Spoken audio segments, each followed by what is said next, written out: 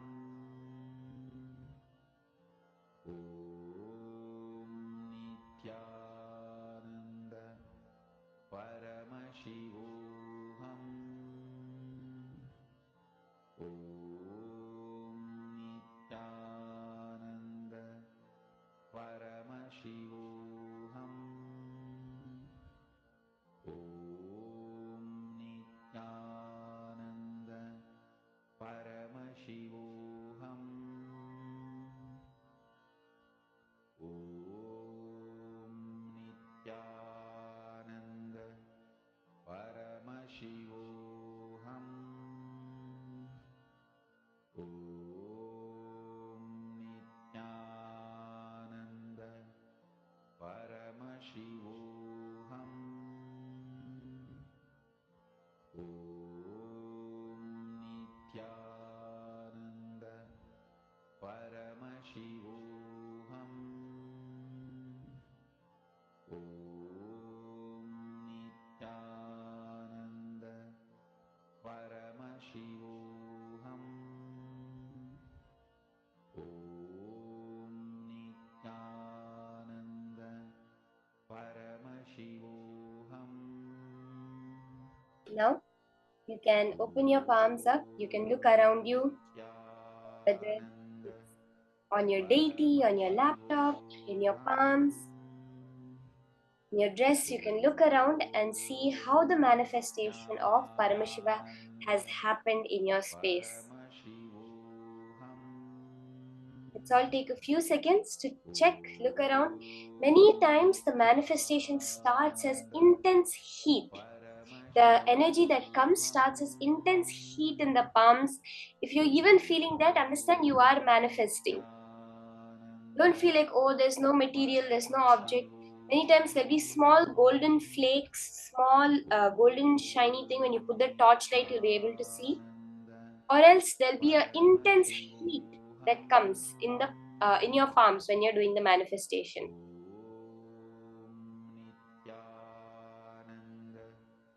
Paramashivoham. Om Nithyananda Paramashivoham. Om Nithyananda Paramashivoham. Let's all now verify the manifestation that has happened. You can take a look at your palms, at your dress, on your laptop, any deities you're having. These are the places usually we see a lot of manifestation happening.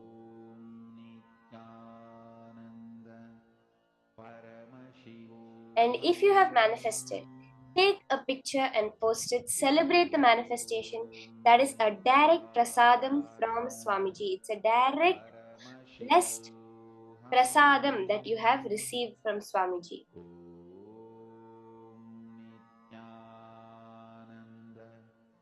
Paramashivoham. Om Nithyananda Paramashivoham.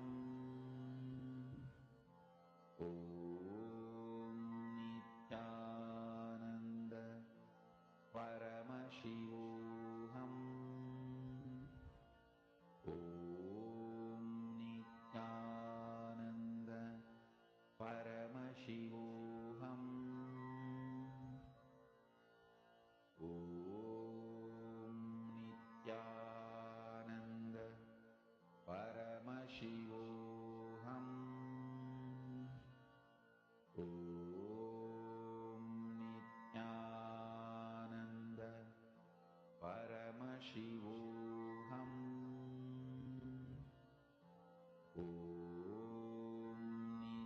Ma Lita Sege, you're asking that I do not see anything, Ma. Does this mean it's taking more time to manifest physically for me, please? The fundamental cognition with which we should approach manifestation, I would say, is yes, when we are seeing the thing happening, when we see, yes, we know, yes, I am manifesting powers, we say, right? But what actually is power manifestation? Now, even now, me talking to you, you see, you have, let's say, a cup of basma, and you're seeing the basma in the cup. Right now, you have materialized it there. It does not exist, but you have materialized it. Anything in your reality is your materialization. Now, through the power manifestation science, we're understanding how we're materializing this world and changing it the way we want. That's all. So, first thing, you are manifesting. That is the most important thing. You are manifesting this power of materialization. Any power it may be, the minute you have heard it, you have manifested it. Now, why it's not coming in reality? Yes, it may be taking time. You may be not be able to see it. Question yourself again and again. What is that part of me not letting me see Paramashiva's manifestation? Swamiji has said the manifestation will happen. There is, see, it's the reality is there. Just you're not looking at that reality. We understand, right? The superposition, as we hear in modern science, where the every possible pathway for the particular particle to pass through, it goes through all of the pathways, and only when it reaches the other side, it chooses which one. So there is a parallel universe, a reality in which you have manifested. But it's just your eyes are not seeing that. You've not entered that, instead of you've entered this reality. Now, all the whole thing we're doing as power manifestation is being able to tune yourself to that higher reality. That's all. So the manifestation has happened, Ma. It's just that we are yet to tune ourselves to that feed. It's like you're watching on your TV. You're watching, let's say, BBC. Now, it's not that the show you have sat through so many programs intensely. That will, it's a cumulative decision. Every time you make the decision, yes, power manifestation is for me. Power manifestation is happening. Every time you do that, you're increasing that frequency. At one point, it will just be a breakthrough and the manifestation will happen. But the key point is to keep that will persistence. Swamiji has said it has manifested. Someone told you that if you just change the channel you're going to be watching Times Now news, it's not that if you don't creating out there as my life, then the whole manifestation will happen now. So keep the will persistence, keep the idea, yes, understand Swamiji is manifesting right now. I am seeing a matter means it is his manifestation. And the more and more you go in that space, the manifestation will just flow through you. So now we're going to be entering into the more further understandings from Swamiji on Nityatva and Nirantaratva. Let's now listen to this from Swamiji, further understandings on Nityatva, the seventh dimension of the universe.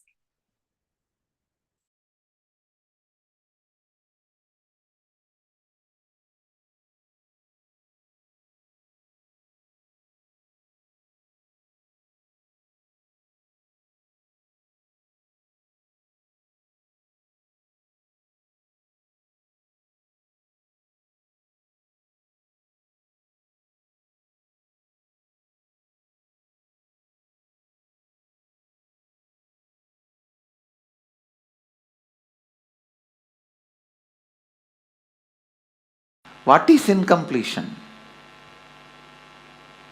Past interfering into the present and try to manipulate the future. That is incompletion. Your memory, form you carried in the past, entering into the present and trying to destroy the future form is incompletion. You can always see whenever you have a pain, guilt, powerlessness, incompletion, You will be visualizing, imagining your own form in a deep suffering. You will be visualizing, imagining your own form in a disgusting way. Look inside. Please understand, I am giving you a very deep insight.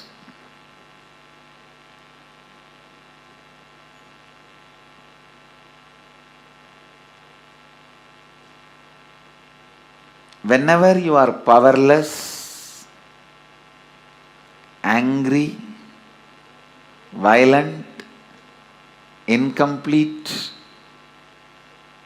look in, you will be remembering your own form, your own photographs in your screen, inner space screen, which is taken during the very sad, depressed moments.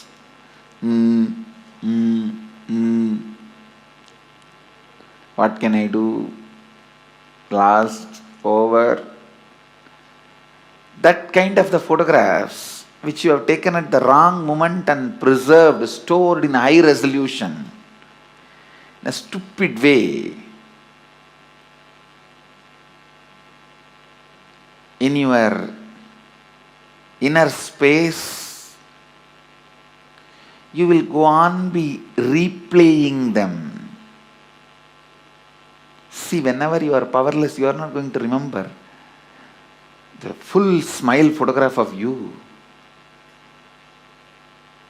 or the ecstatic photograph of you. When you remember that, you are going to be in the space of completion.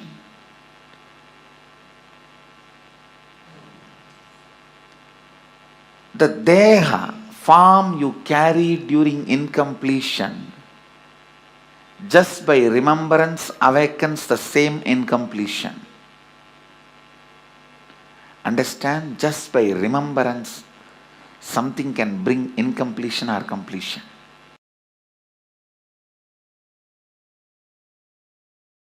The moment one incompletion is triggered by somebody, then that's all. You don't see the world anymore. The world does not exist, only my world exists. That is what is meant by the great Mahavakya, Jagat Mithya. What you perceive as my world is Mithya. Because a small incompletion, the moment it got triggered, it gets triggered.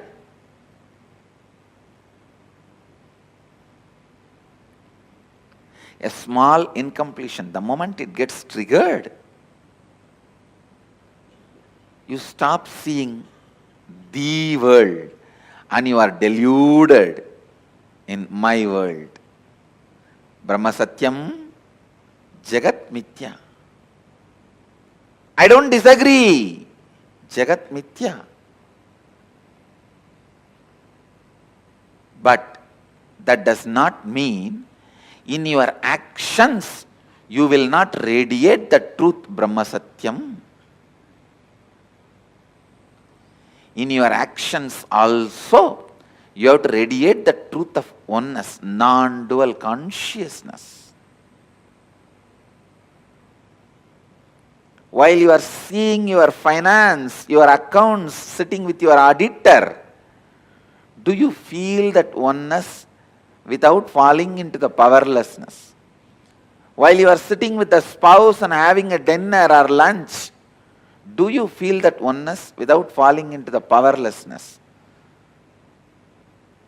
When you are sitting with your team and discussing your corporate strategy, your office strategy, your consciousness, does your consciousness be established in that oneness and non-duality without falling into the powerlessness?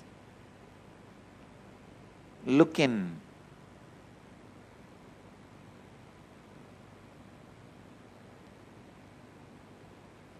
Just your back pain disappearing is not the result of Advaita. All the pain which you have hidden in your back should disappear. Not just back pain disappearing. All the pains which you have put it in back has to disappear. Suddhadvaita Sugabodha Jnanam. The pure Advaitas, joyful influence and the wisdom which comes out of joyful influence. Please understand, the joyful is what I call Sahaja Samadhi.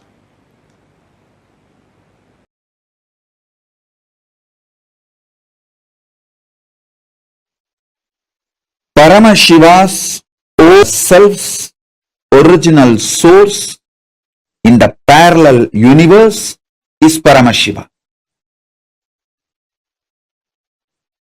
Listen.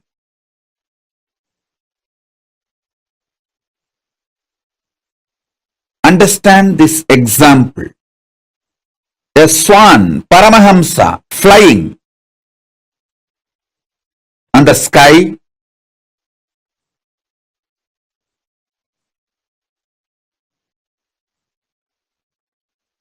understand the moment reflection looks back to the source, it realizes it was, it is, it will be forever Paramashiva.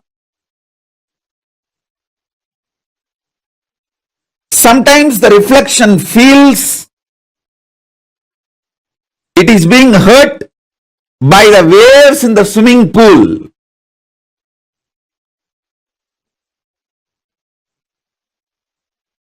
The reflection need to realize nothing in the swimming pool, even if the swimming pool is dried, it cannot hurt you. It cannot hurt the reflection, because reflection is centered in the source. You only have two choices. Either you can enjoy you being a reflection, or you can go back to your source. Beautifully, Paramashiva explains to Devi, anything goes circular. Listen. Anything goes circular, repetitive, is reflection of me, even when it believes it is suffering. It cannot suffer. It can only forget its existence. In the delusion, it can force itself and imagine itself as if it is suffering.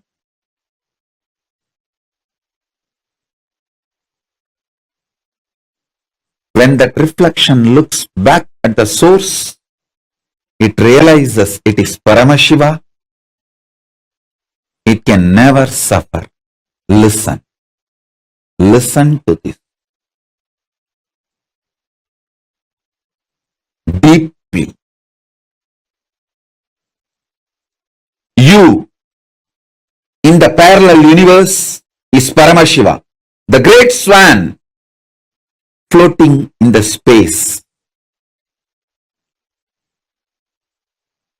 The reflection of that great swan on the swimming pool in this universe is your individual self. The swimming pool is your body.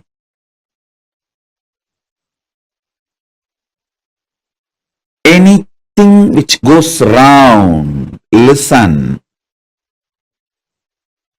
Paramashiva explains so beautifully.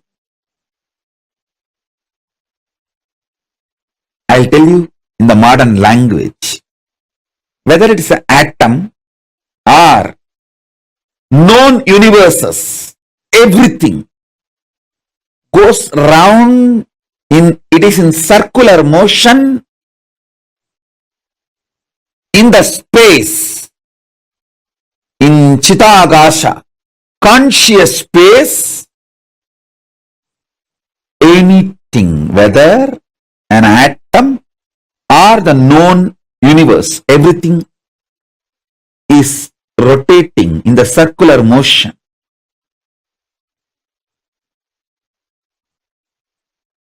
what is created in the circular motion is called circular time.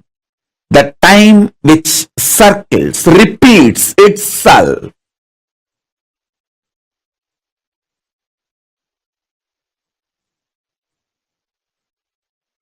You can see in your body, your hunger repeats itself.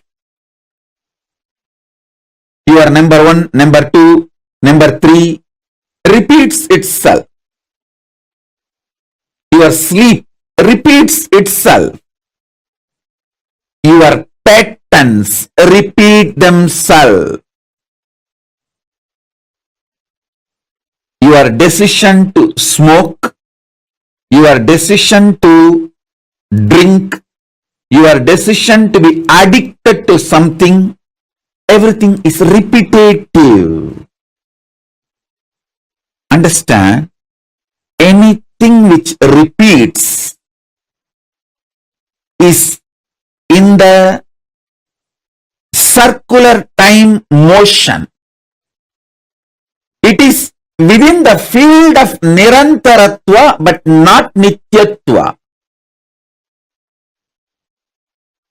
It is within the field of Nirantaratva but not Nityatva. If you know, anything which repeats does not hurt you, cannot hurt you. You are liberated from time. You are liberated from Kala.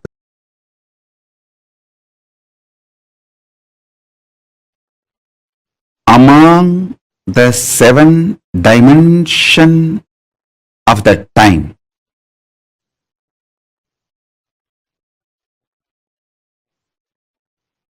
space before the past, past merging into the present, present evolving as future, future merging into the space beyond future. So totally in these 7, the space before the past and the space after the future is established in Nityatva, eternity. Past, present, see, listen.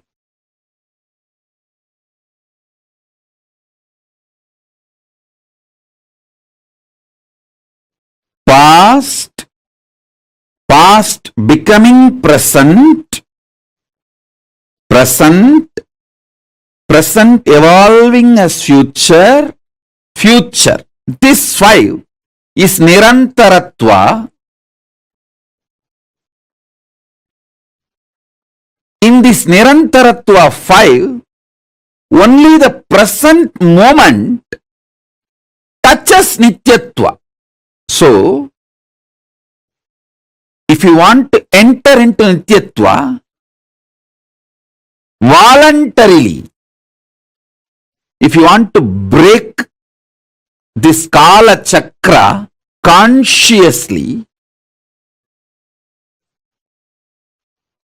the door is open only in the present. The cumulative effect of all the practices you did and the initiations you received enters into the present.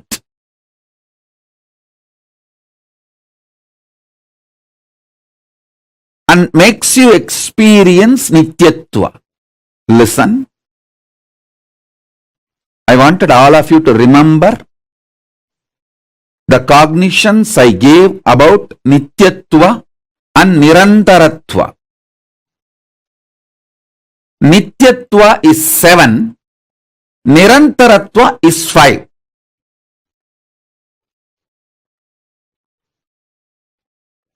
Nityatva is all the 7 put together. Nirantaratva is this 5. In this 5, only in the present moment you touch eternity. Before the past, if you enter into that space, you can touch eternity. Through completing with all your past, you can reach that. Sometimes it may take even few janmas to reach that.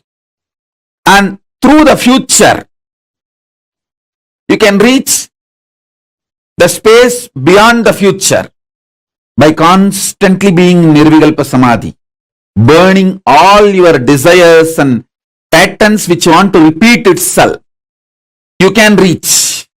Again, that also sometimes may take few janmas. But entering into that Nityatva can happen in the present moment just through initiation.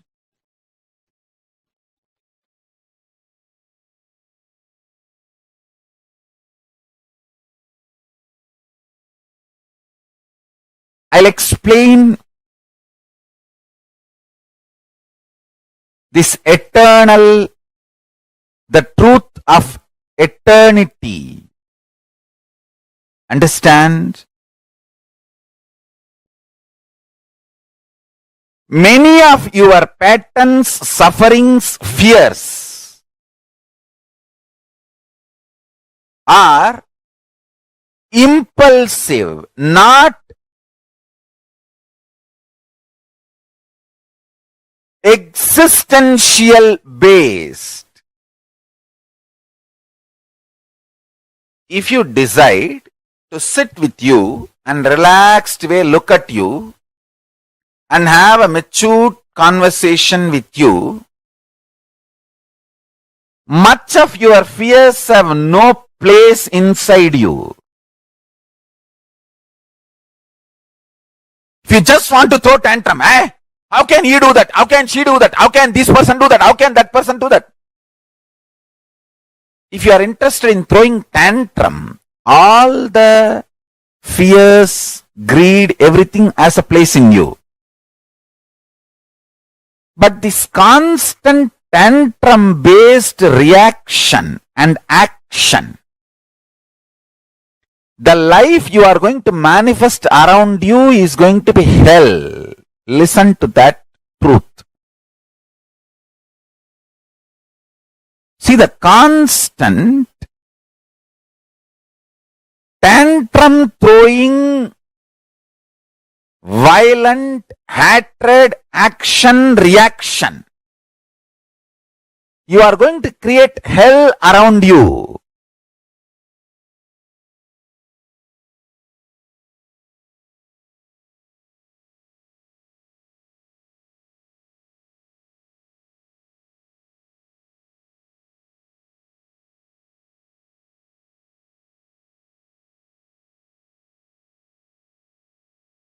Nityatva.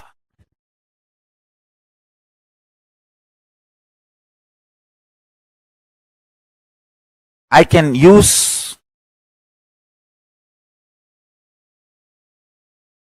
and maybe I'll create a new word. Eternal, cosmic constant.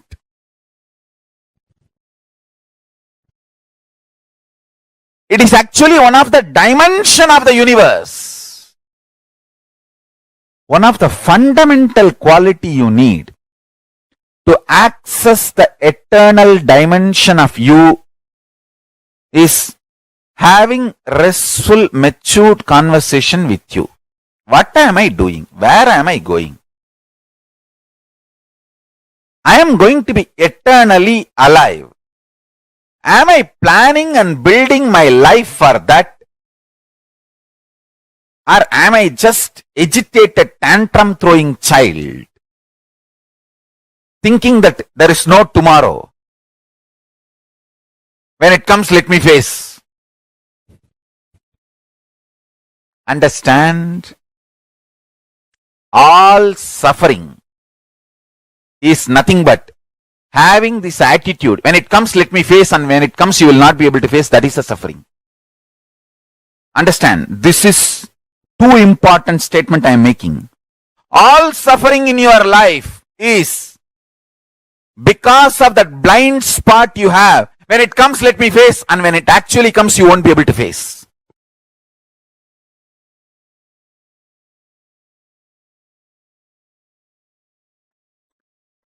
In the past,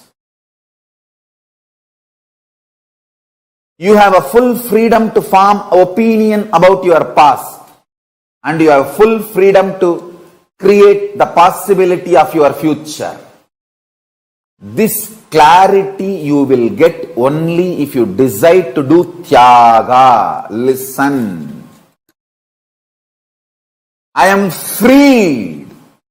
I declare boldly, I am freed, liberated from sufferings once for all. Suffering related to past, suffering related to future. Because I decided to do tyaga. Understand? You can always sacrifice the achievements, pleasantness, bliss, joy related to your past.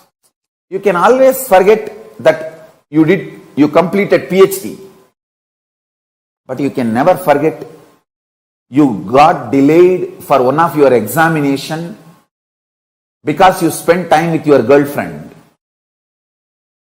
or you slept and you did not appear for that examination. That pain you will be carrying even now. Sacrificing the past related pains. Understanding even factually, many of your pains are unjustified and incorrect. Understanding even factually, your pains are not supported, justified by the reality, real happening is completion. I am repeating. Even factual, even your pains are not justified. Your pains are not really right. Even your pains do not have justification to exist in you. If you see the past happenings multidimensionally, is completion with the past. I tell you, how much ever you say, no, I know I have some pains which are absolutely justified. No.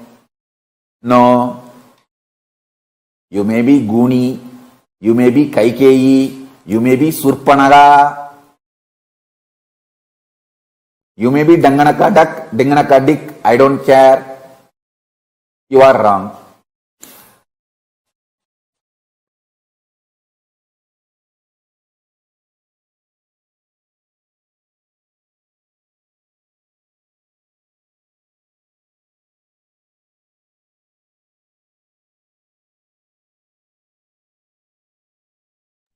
Your past, the past becoming the present. I think this is like such a breakthrough revelation, understanding the Nityatva, Nirantaratva. Okay, let me start this with a question. Can I request every one of you to post what according to you is Nityatva, what according to you is Nirantaratva? Come on, can I request all the participants to post, please? Madonna, Karen Hadley. Karen is laughing. Okay, come on, every one of you post what is Nityatva, what is Nirantaratva. Virupaksha, since you told, the previous time we played this video, it was not complete, so we replayed it just to make sure that you also understand. Come on, all the participants, Ma Wei Huang, Ma Zijing Yao. Can I request every one of you to post?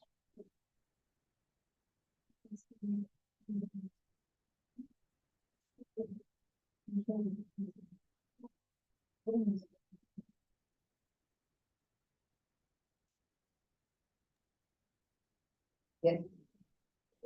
Come on.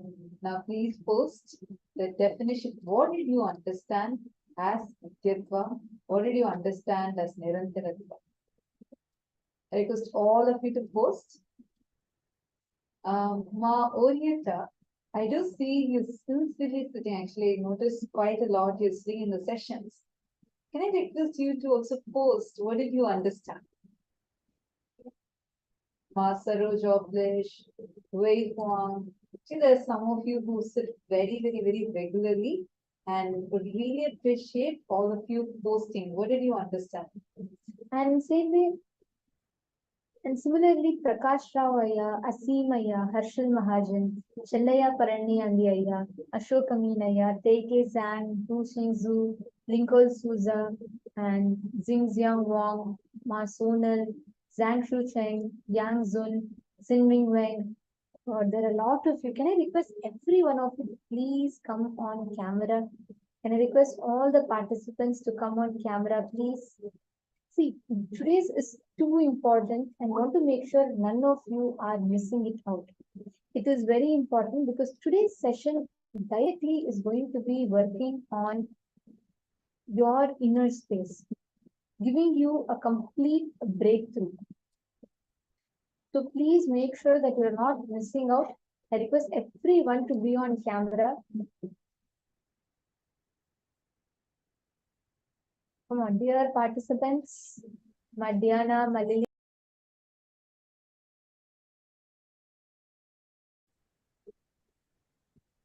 Ma Kalahantrika, Ma Chetna.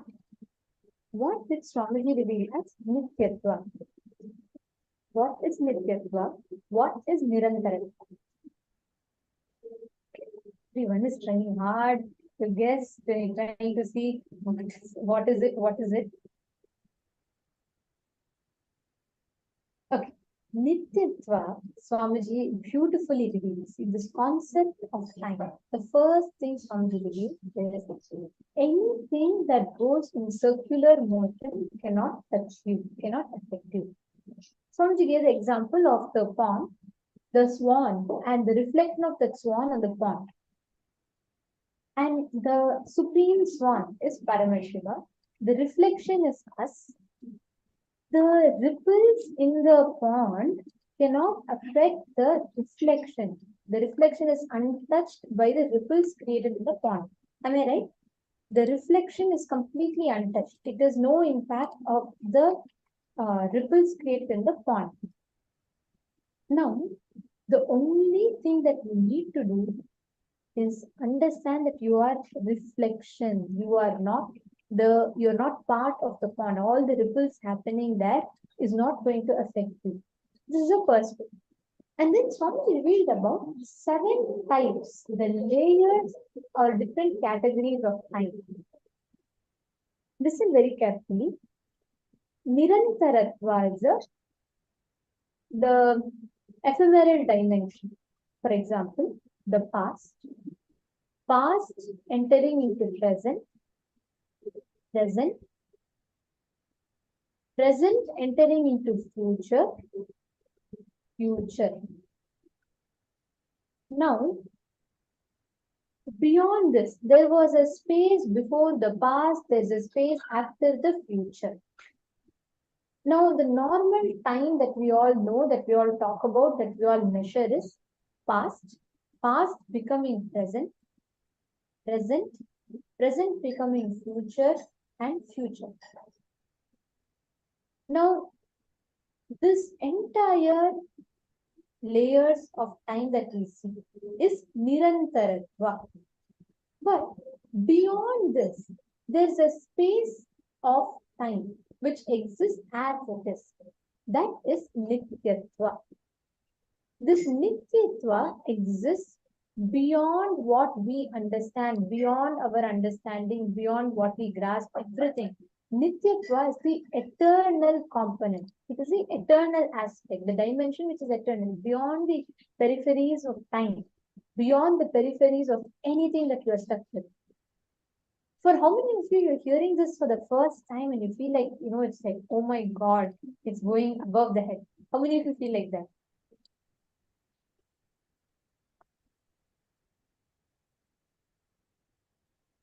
Beautiful.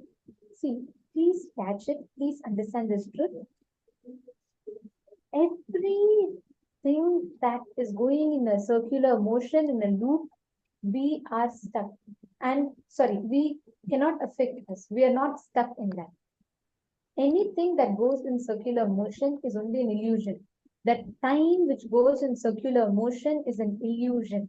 It cannot affect you, the consciousness which is centered. How many of you are like, oh my God, this? So many of you are like, what? My Janet is saying me, my Sonia is saying me. Donama, okay. You're saying you don't know how to spell. No problem. Okay. Now, I'm sure each of you have a lot of questions with this, right? How many of you would like, especially when Swamiji said anything that goes in circular motion is an illusion, for me, it's a breakthrough revelation. And I have a good news for all of you here. Today, all of you can ask your questions directly to Swamiji, not just prayers and boons, any questions. We all learned about Nityatva, Nirantaratva, the circular dimension, time, how anything that goes in circular motion does not affect us. Actually, that if I get a chance, I would definitely ask Swamiji about that because it is such a breakthrough revelation. How can something that goes in circular motion and not something that is anything that goes in circular motion, Swamiji said, cannot affect us. It's a delusion. And because time goes in circular motion, it is a delusion. Wow. It was like, even now, I cannot completely grasp it. I feel like, when Swamiji reveals further, we all will have extraordinary breakthroughs with that. So today, any of you have any questions that you would like to ask, you can feel free and post it to Swamiji. During the darshan, you can post your questions directly to Swamiji and Swamiji himself will be answering them. Yes, that's right. You get to ask your questions to Swamiji. Mylina Mayer is saying it's not that easy with the 7 and 5 points. Don't worry, Mylina Mayer. As you repeat it, as you start understanding it, you'll start grasping it. It's important that you understand the truth, not the words. Leave the words. Words are secondary. But it's important that you understand the truths. The 5 layers that is in front of us, and the 6 and 7. The whole 7, there's a, listen very carefully, there is a space before the past. There is past. Past entering into present. There is present. Present entering into future. And there is future. And there's a space after the future. Now, all of us interact with, know, understand about only till the periphery of future and past. Past becoming present, present becoming future, future. This is Nirantaratva. We are stuck in this rut. But beyond these 5 dimensions, there is a space before the past, there's a space after the future. Now, that entire loop is Nityatva.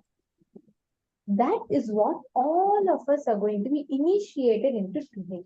Swamiji is going to be liberating us from all this time loop that we are stuck in, and he is going to be raising us to that highest consciousness. Catching it clear?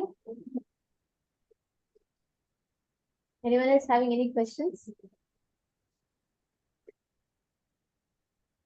Okay, so this is Nityatva and Nirantaratva. Now, all the time loop that you get stuck in, every time you are stuck in a certain past pattern, certain present, any issue that you are stuck in, if you complete with this one cognition, If you understand this one truth, you will see a beautiful way the shift will happen in you. So Deepak Katharaya is asking, what is the reason for incompletions in our life? Can we remove the incompletions and us? That's a good question. See, please understand me. When you are constantly stuck in this loop, time loop, you will have incompletions because you're prone to incompletions. Am I right? You constantly perceive yourself only within the limitations of the past and the future. But there's a space beyond that which will give you complete access, which will make you realize that all this is just an illusion.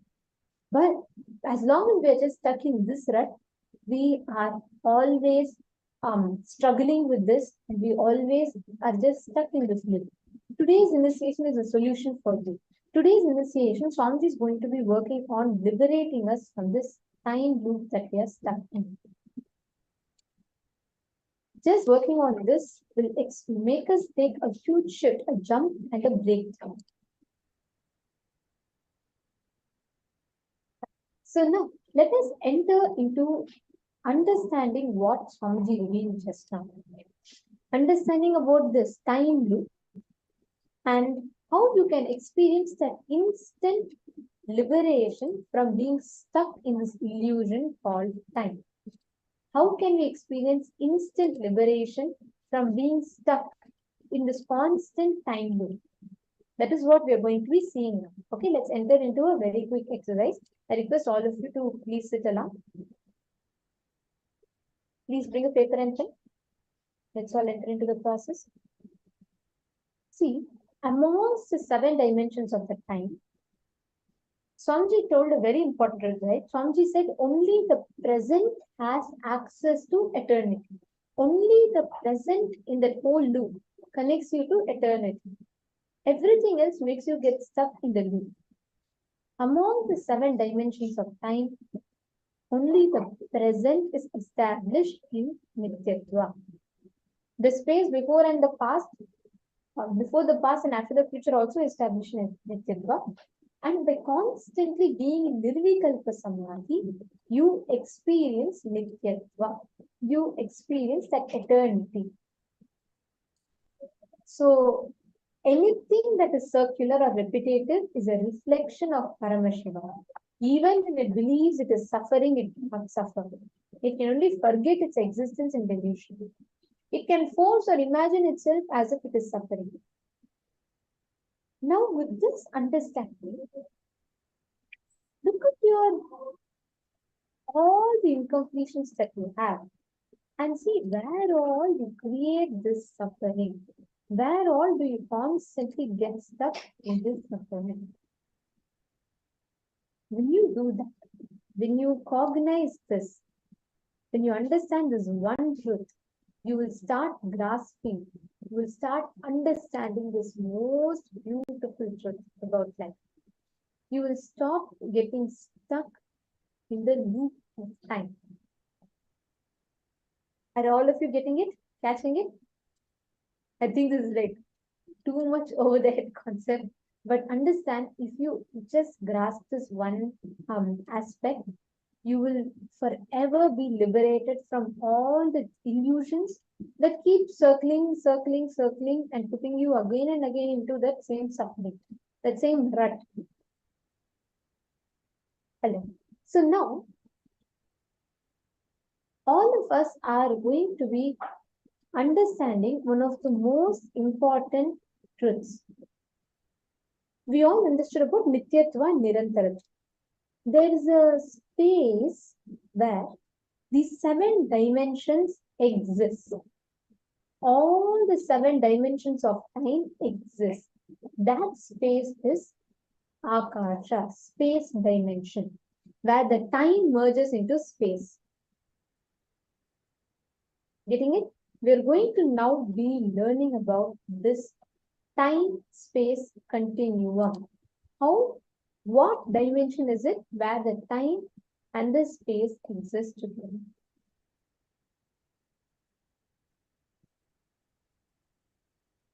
So I request every one of you, can every one of you take a few minutes and please post whatever understanding you have had so far about the Nityatva and the Nirantaratva dimensions. Come on, every one of you post so that you will understand the whole thing better. You'll be able to grasp the time-space continuum much more better.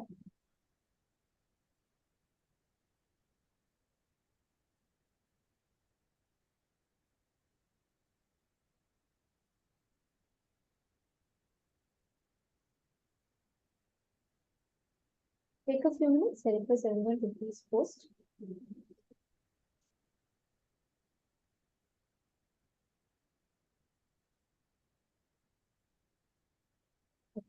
Now, let us all understand this profound truth about the time-space continuum. It's a next level concept, so please enjoy.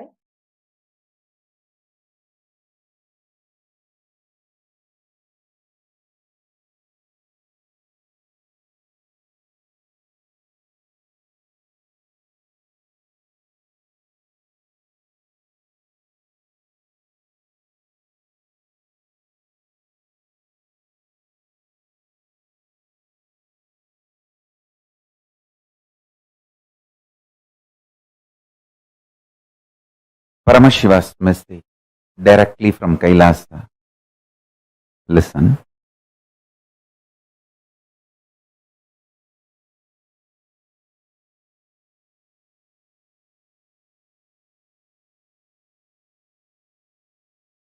Time and space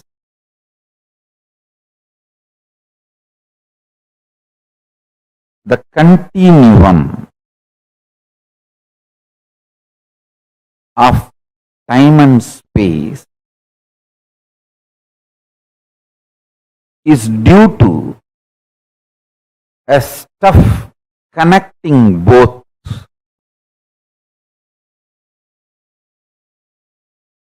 That stuff is called Maya Tattva in Vedic tradition. It is not there, but it is there.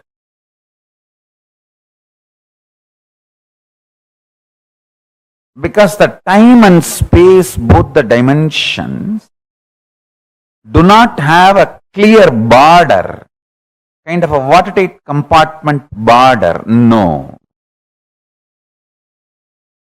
Understand this very intensely.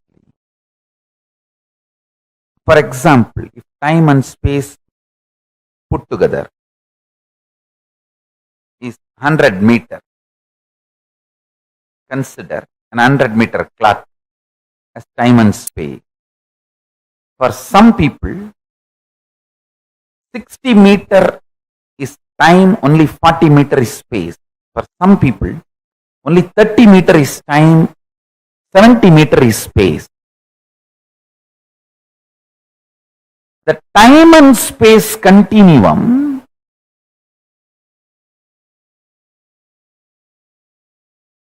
and the way it exists as reality for you is not the way it exists as reality for others. That is why some people are so excited to wake up in the morning. Some people feel, oh God, I don't know why I need to open my eyes. Listen carefully. The outer world reality is perceived between certain frequencies. Like I gave the example, 20 hertz to 20,000 hertz sound only can be perceived by any normal human being. Below 20 hertz or above 20,000 hertz, you can't perceive it. You can't hear it.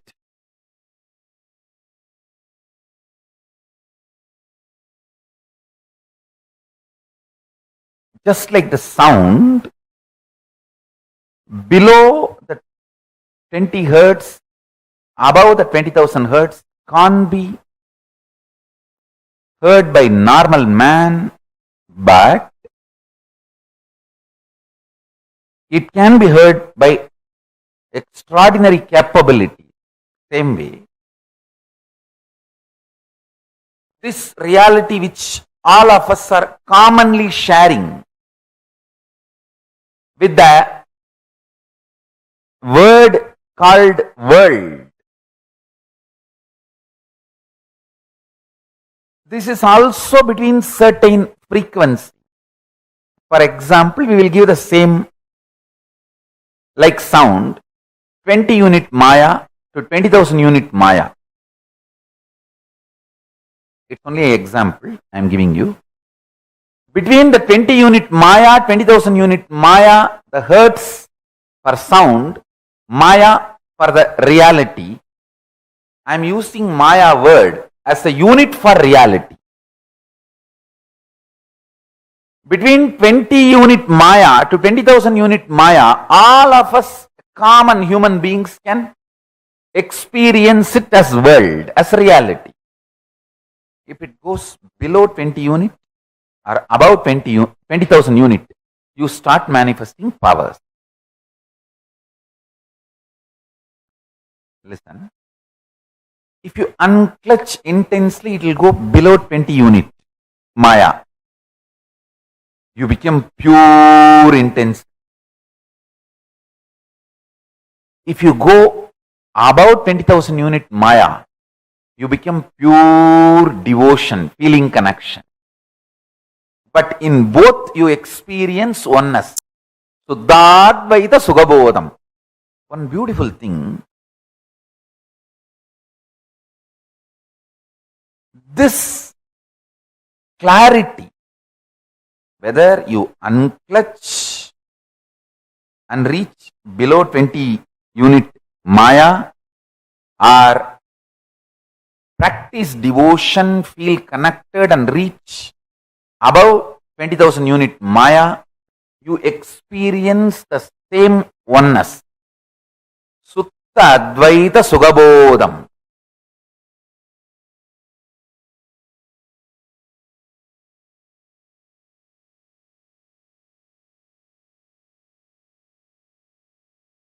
If I initiate you into power manifestation, your whole body, mind starts getting grounded in that oneness space. Sutta Advaita Sugabodha. What you manifest is Shakti, not ordinary Siddhi.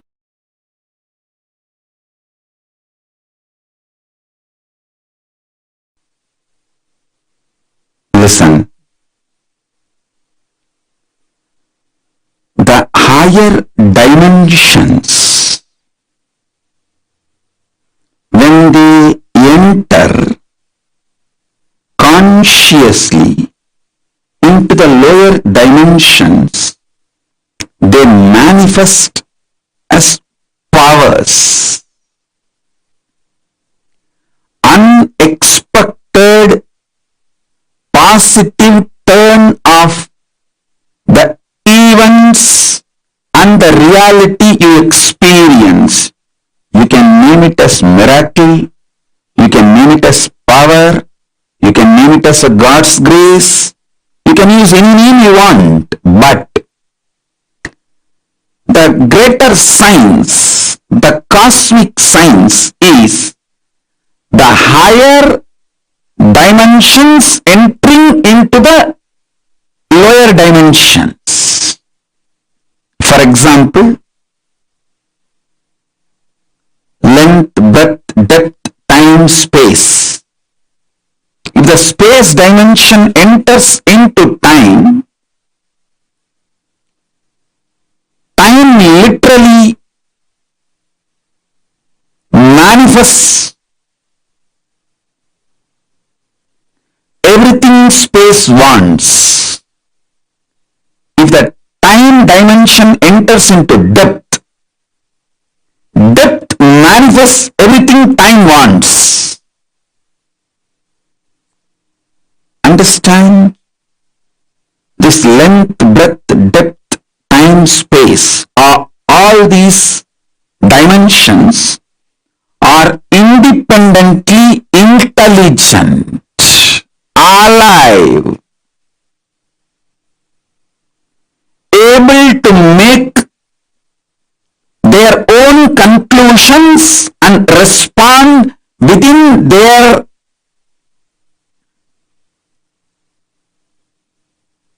frame and working zone.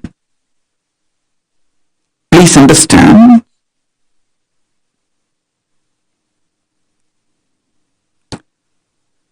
the length dimension is responsible for your logic, rationality.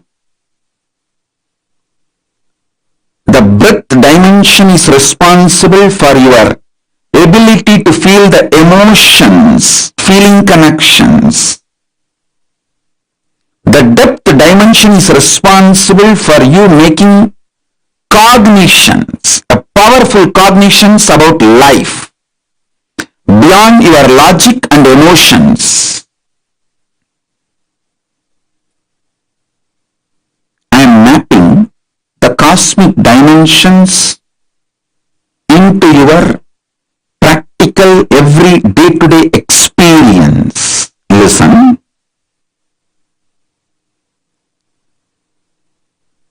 Length dimension is responsible for your logical, rational thinking. That does not mean the whole length dimension is limited to your logical, rational thinking. No. Anything which moves as per the logical, rational thinking you understand, all of that are bound by the same length dimension. For example, if you know this is the way water will flow, water moves from above to low. Water is also bound by the same length dimensions thinking. That is why your understanding about the water based on your length dimension thinking proves true forever. So, the cosmic length dimensions flow. When you understand the length dimension in you through logical, rational thinking, opens the life and its benefits of length dimension to you. A person who knows maths enjoys all the benefits mathematics brings to human life. A person who knows chemistry enjoys all the benefits the chemistry brings to human life. The person who knows biology enjoys all the benefits the biology brings to human life. Same way, if you know the length dimension and how many things in this world function based on length dimension, you will enjoy the benefits of all that knowledge in your life. Length dimension by itself is a power, independent intelligence. Same way, breadth dimension by itself is a power. Anyone who understands the breadth dimension will be an amazing lover.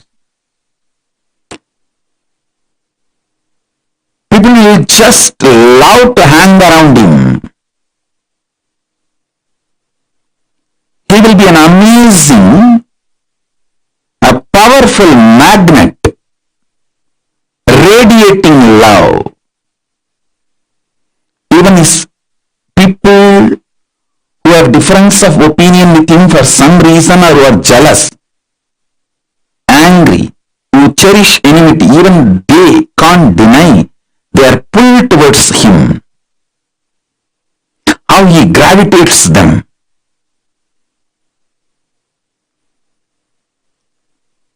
A person who understands depth dimension of the universe, has access to everything which functions centered on any principle.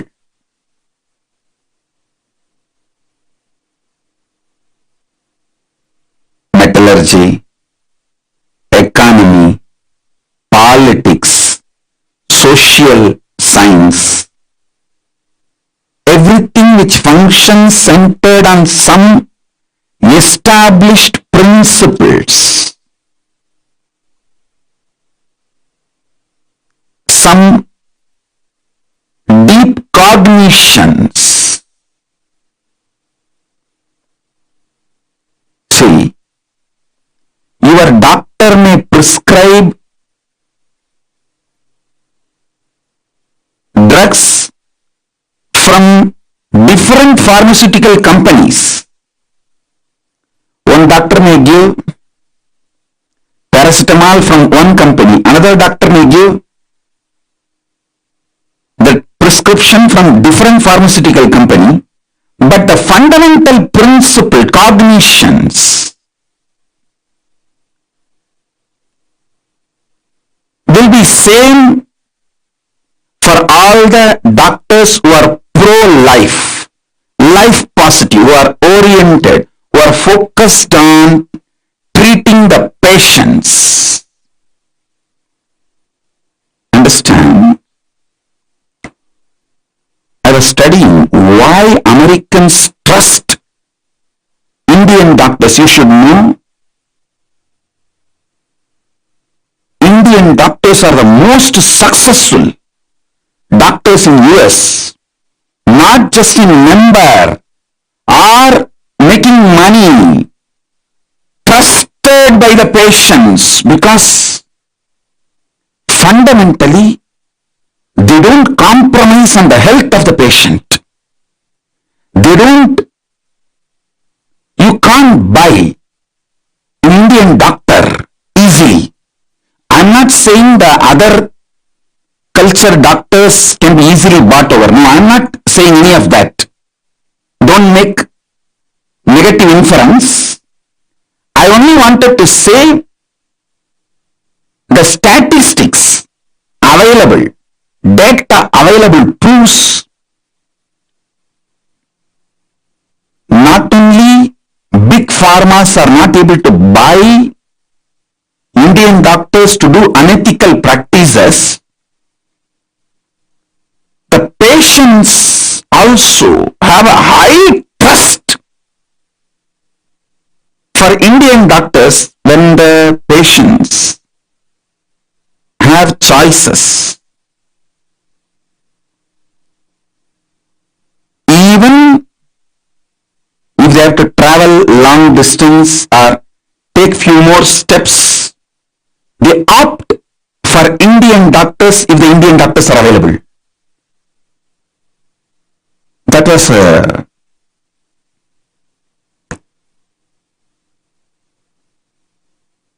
surprise. I should say pleasant surprise.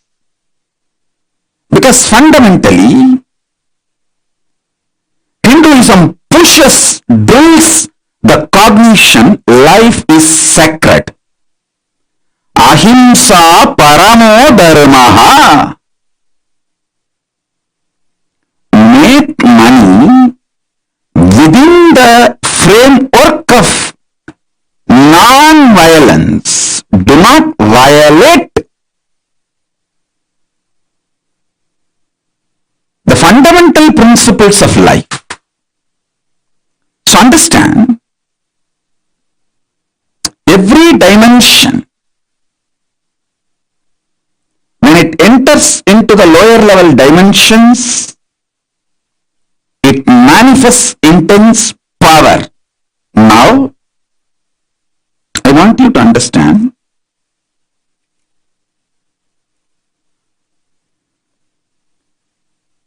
time and space is independent intelligence and power. I'll give you simple understanding, very raw, crude, down to earth, simplest understanding. You just try to internalize this one understanding. I'll help you to go through the whole initiation and make you manifest this power. I commit with you. Just understand this one. Time is as alive as your skin. If you believe, cognize, your skin is alive. If somebody massages your skin, you feel good. If somebody cuts it, you feel bad, pain. How much your skin is alive, that much, I should say little more than, much more than that, time is alive skin of the cosmos. Listen, where your skin ends, the skin of the cosmos, which is called time, starts. Actually, your skin and the skin of the cosmos both always touch each other. You can't be away from cosmos. Understand this?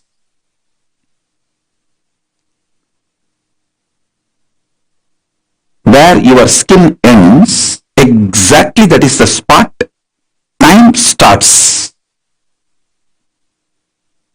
Time is the skin of the cosmos. Time is the skin of the cosmos. How you have a nervous system which passes the thought currents inside you, same way the cosmos has a nervous system which passes its decisions and thought currents, that is the space. Your skin is alive. Your nervous system keeps you living. The equivalent of your skin for the cosmos is time. Equivalent of your nervous system for the cosmos is space.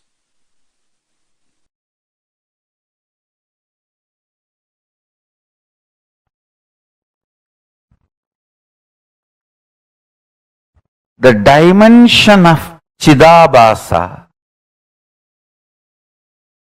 of the universe, where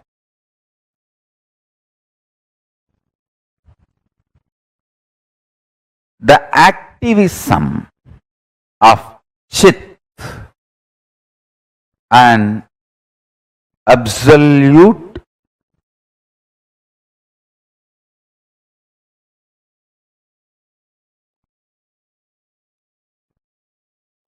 pure existential reality of Chit. Listen, the activism of Chit, we call it as Shakti. Its pure existence of Chit is called Paramapurusha.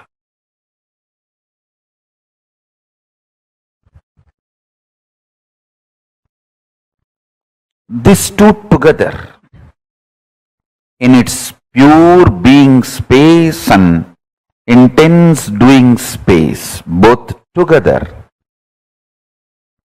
is the dimension of Chidabhasa.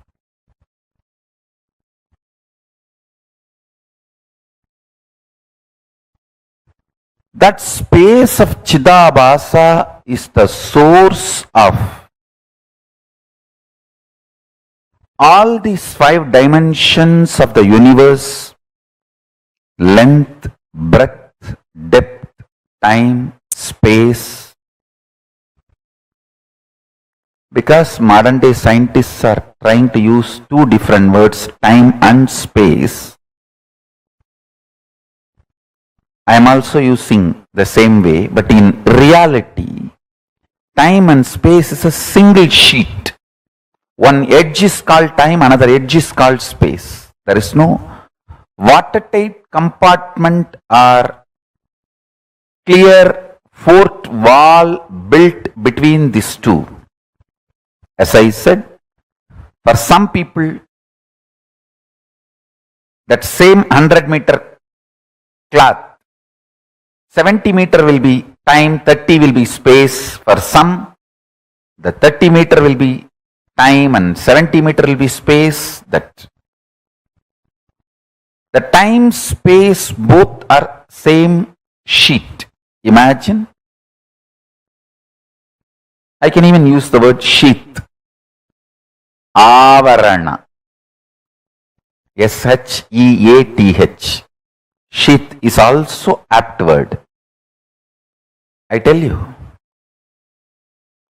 tiredness starts your destruction. The idea of tiredness, when you start associating yourself with it and you feel you should be treated very cutely when you declare your tiredness, that is when the destruction starts in the life. Tiredness is your sickness. You need to be handled ferociously when you try to declare tiredness. If not, it will become depression. Tiredness plus cute teddy bear cuddly feeling with tiredness is depression. When you are tired, don't try to hug the teddy bear, cuddle teddy bear. Don't expect people to treat you with a cuddly teddy bear behavior. When people treat you cutely like teddy bear, when you are tired, be very clear. You are going to be destroyed in depression, and those people who are treating you cutely are responsible for your depression. When you declare your tiredness, you need Kala Bhairava to deal you, ferociously wake you up.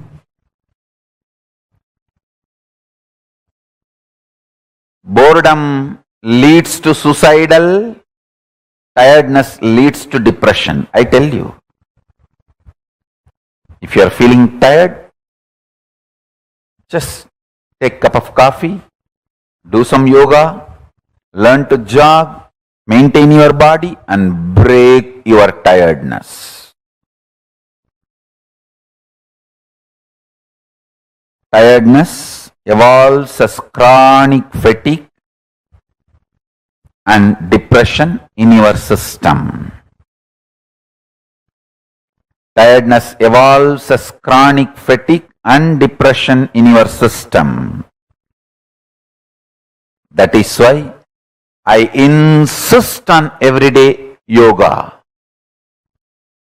Everyday yoga is the best way. Intense yoga.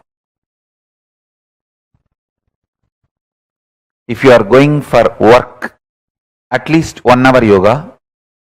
If you are not going for work, you are working from home, 2-hour yoga. To keep yourself alive. Don't try to conquer laziness for your whole life. Conquer laziness for now. Today you will not be lazy, that's all. Don't try to tell yourself, I will never be lazy ever. No, it doesn't work. It doesn't work. Today I will not be lazy. That's it. make sankalpas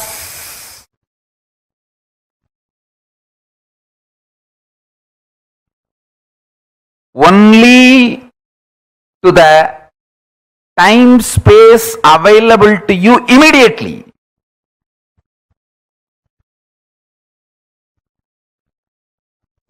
For almost all human beings, the immediate time space available for you is only next few days.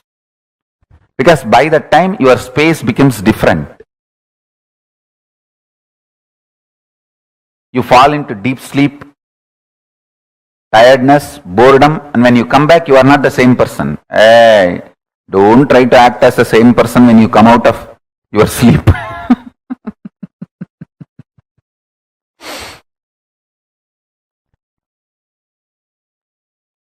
Immediately, what is available to you?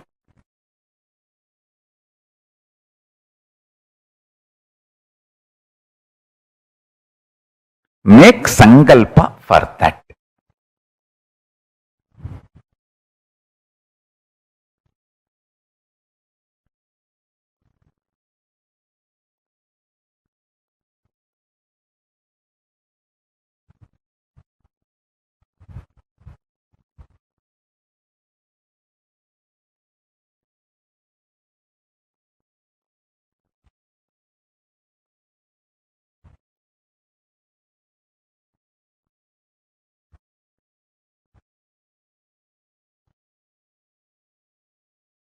I'll give you few techniques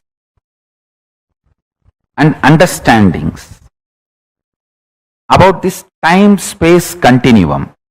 See, the time-space continuum word, only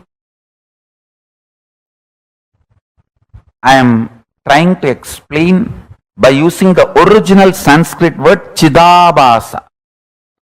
The Chidabhasa only I am trying to translate with the English word time-space continuum.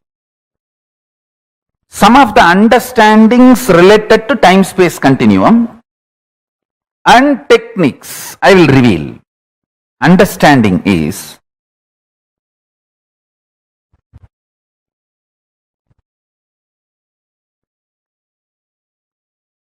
simple conscious will persistence, conscious decision. Decide, today I will not be tired. That's all.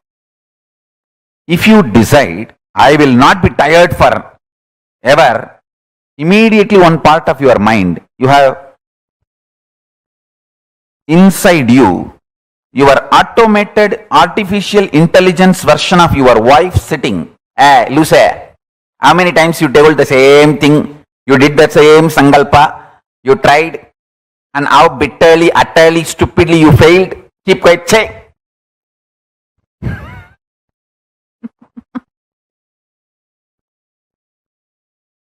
Declare supremacy over the time space available to you. That is what I call Satya Sankalpa.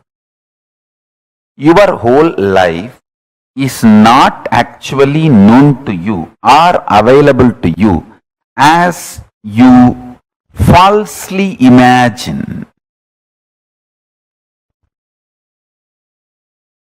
Listen, if you are in certain space, mood is the fragrance of the space. If you are in love, you will have the friendly mood. If you are in peace, you will have bliss mood. Moods are the fragrance, flavor of space. Your ability to retain your space is only the time available to you as your life. For example, if I can retain my peaceful, joyful space and radiate the mood of ecstasy, bliss for next 2 days. Then only the 2 days is the time I have as my life. So, I can only plan for the next 2 days, only that will be successful and strengthening my confidence about me. And after 2 days, then plan for the next 2 days. That is the way you consciously start building your Chidabhasa, source space of consciousness. The time-space continuum gets built consciously only with space-based sankalpas. Second,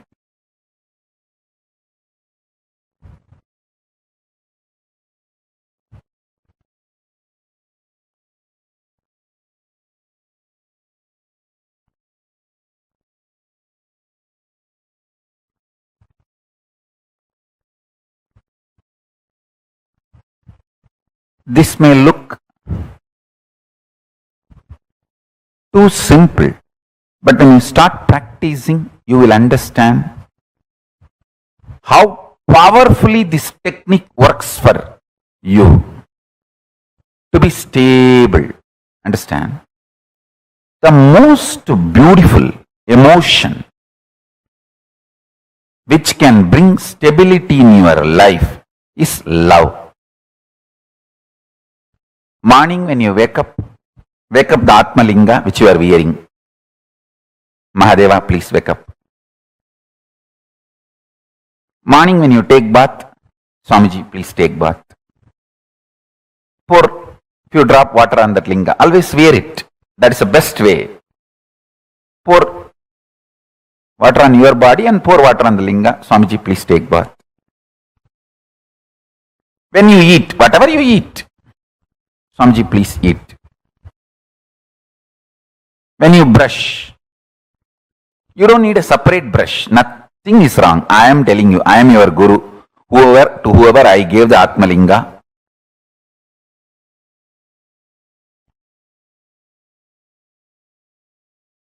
maybe you don't need to put the same brush on the Atmalinga, but take little Haritaki powder and put it on. Swamiji, please brush the teeth. Mahadeva, please brush the teeth.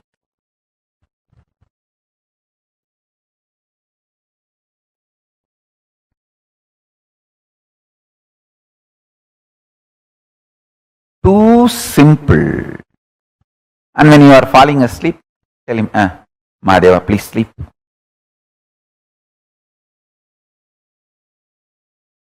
Love manifests that Chidabhasa, time-space continuum in you, sweetly and beautifully. You have a special feast, celebration, anything. Mahadeva, please eat. Show to him and then eat.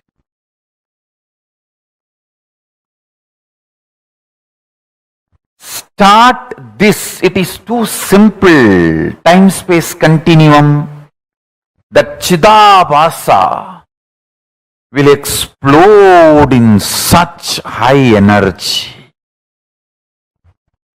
When you spray perfume for you, just put little on him. Mahadeva, very good perfume. I got it yesterday. Lipstick, just put little, nothing wrong. Whatever I am enjoying, I have to give. This is what my gurus taught me. And I have enough Shastra Pramanas to prove what I am saying is right.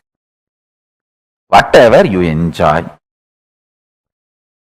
offer it to him and enjoy. If you are lying on your couch, tell him, Mahadeva, just lie down. Rest, enjoy this sea beach. I tell you, He is neither outside you nor beyond your reach. He is the source of you. When you generate a love, sweet relationship that makes your time-space continuum huge.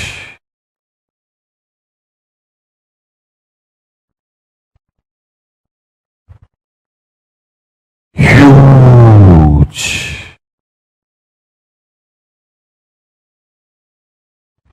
Even if you don't feel like wearing your Atmalinga, even the Rudraksha is actually Rudraksha Linga. Many times, the Shastras allow, you can keep Rudraksha as the Rudraksha Linga and do Shiva Puja to that Rudraksha Linga itself. Agamas allow it. So you can keep your the Rudraksha, Kantamala itself as Atmalinga. If you don't have Atmalinga or don't want to wear the Atmalinga, you can treat Kantamala itself as Atmalinga and tell, hey, Mahadeva, please eat. Mahadeva, please take bath. Mahadeva, have shampoo. Mahadeva, have perfume. Understand this continuous love continuum will make your Chidabhasa powerful. Your Chidakasha will become strong. And the time-space continuum will expand. I tell you, this attitude, this will start building everything. People who lived around me can remember very clearly. Even if some book is printed, invitation printed in our Kailasa, in our Sangha, and first copy is brought to me, first I will take it and put it on Atmalinga. I always have Atmalinga on my body. Whenever, if I am not wearing it, it is there in the Ananda Gandha. I will put it on Atmalinga and say, Paramashiva, please have it. I tell you, that will bring such extreme sweet relationship.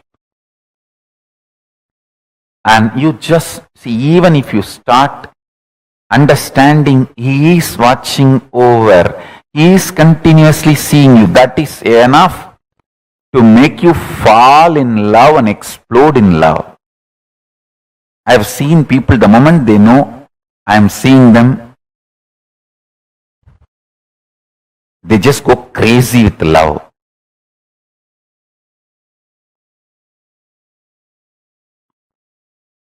The moment you start understanding Mahadeva is watching you, you just explode in love. The Chidabhasa explodes.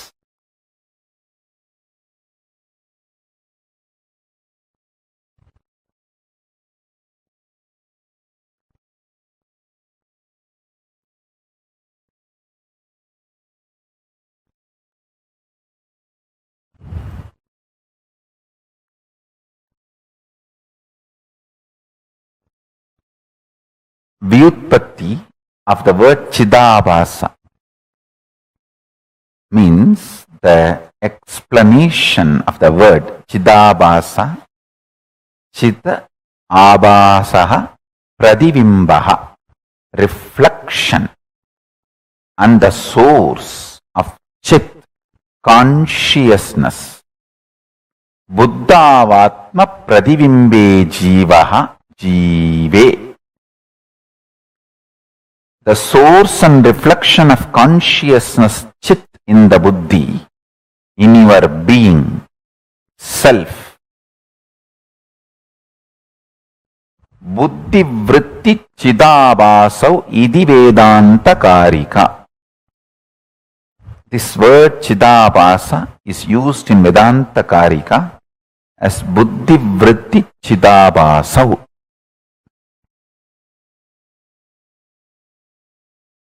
Listen. The source where the being of chit and doing of consciousness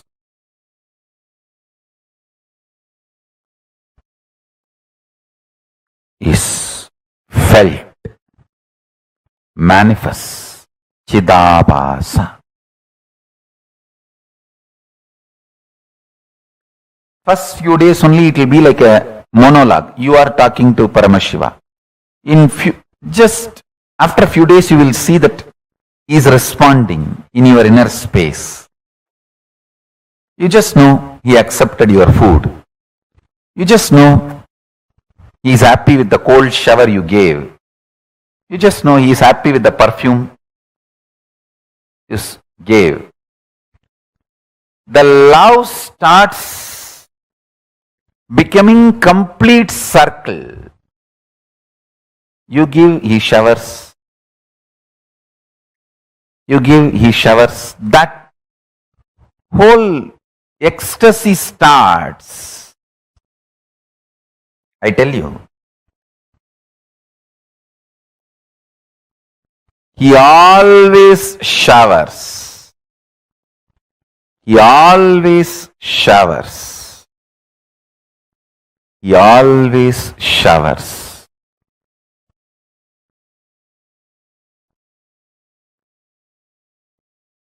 See, ability to inspire yourself without the external inspiration means you found the source of your love inside, internally. Chidabhasa of you has opened up. The Chidabhasa in you is Paramashiva.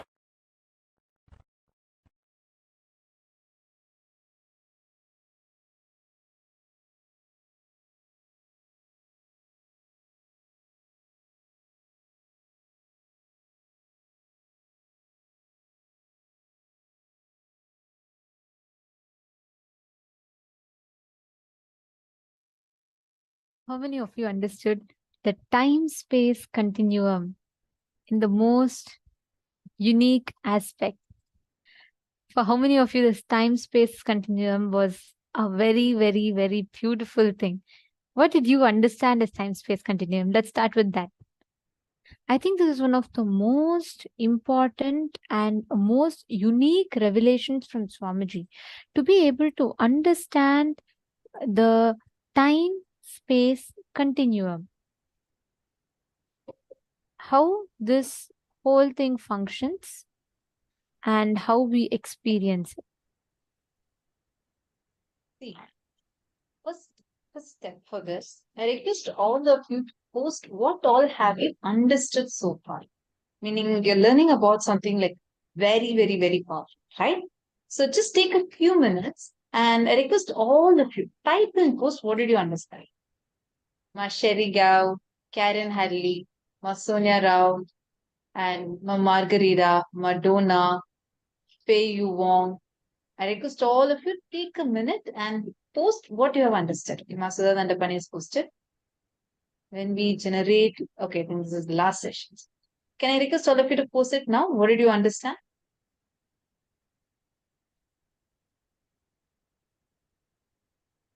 Take a few minutes and post what all you have understood. We generate love that makes our time-space continuum huge, right? Nitya Vedanta Shaktini. Wow, such a beautiful name. Ma, what did you understand? Diana's pillow was posted. Love is a source that needs to open up inside of us. All right.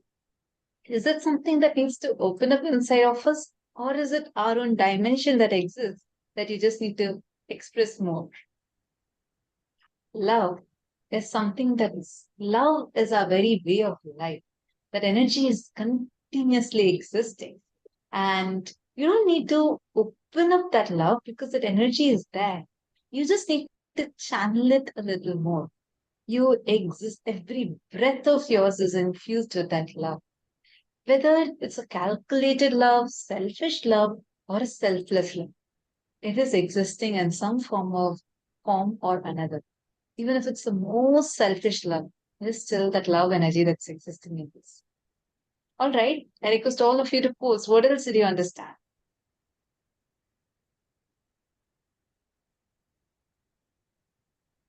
Come on, all the male participants.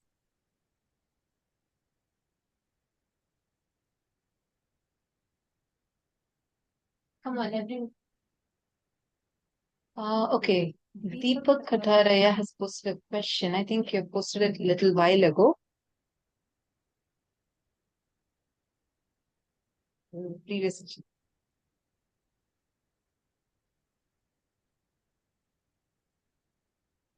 Deepakaya, can I please request you to also come on camera? I don't want to see you on camera. Actually, A lot of you are not on camera. Can I please request every one of you to please come on camera? Come on. Bhupendra Goderavaya, Nithyanandam, take a Zang, who's saying. I understand for many of you it's late in the night, and for each of you, you're all in different time zones, obviously. And it's wonderful to see you all sincerely sit even through your night and day to receive the initiations. So that's wonderful. But let's make sure for you to receive. You are taking so much time out there to be here, right? Let us make sure that you are here ready to receive the initiation and to have the best experience.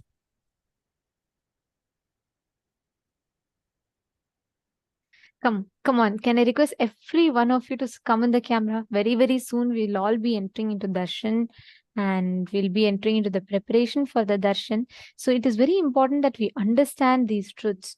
We apply these truths. We understand the sciences and we are preparing for the darshan. So can I request everyone to please come on the camera, settle down.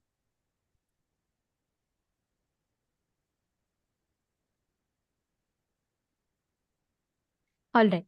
So now Swamiji revealed one of the most important truths to all of us through this. See, many times we all get stuck into a certain illusion. We all get stuck into a certain delusion. Breaking free from those delusions, understanding those incompletions, delusions sitting inside of us, breaking free from all of them. And the time-space continuum, the place where all the dimensions merges together and exist. It is very important that we grasp these truths that Swamiji has revealed. If any of you have any questions, you would like to understand something more, please make sure that you are having these questions during the darshan. You all can post it directly to Swamiji and receive the answers. You all can post on various different social media platforms. And you all would have heard Swamiji actually calling out from different platforms like Instagram, Twitter. We have today's Paramashivoham post that is posted on these platforms. You can go and post a reply to it and ask your questions to Swamiji. And Swamiji will be blessed ones are definitely going to be receiving the answers directly from Swamiji, where Swamiji reads out your question and gives you an answer.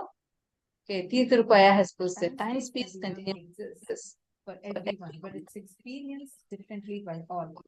For example, when you wake up in the morning, some are refreshed and others are tired. You can shift your time space continuum by living an Atmalinga centric life. Within a few days of practicing Atmalinga centric life, we will start to experience Mahadeva respond with love. So beautiful. How many of you actually started? Some of us carried Atmalinga continuously with us. Who all have already started living with your Atmalinga? This is one of my favorite from especially when last season Swamiji had blessed us in the last day. And I literally saw him so many times, even like when a simple thing like weather or something we wanted to happen, just continuously talking to Swamiji through the Atmalinga has been miraculous. How many of you have been experiencing this? all have started this lifestyle.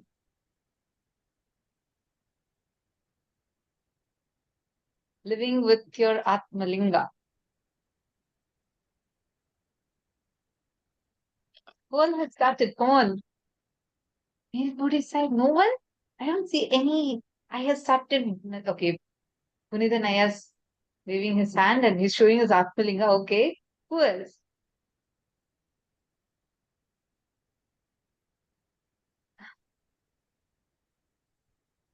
In a very, very powerful way, actually, Swamiji will be responding to you through your Atmalinga.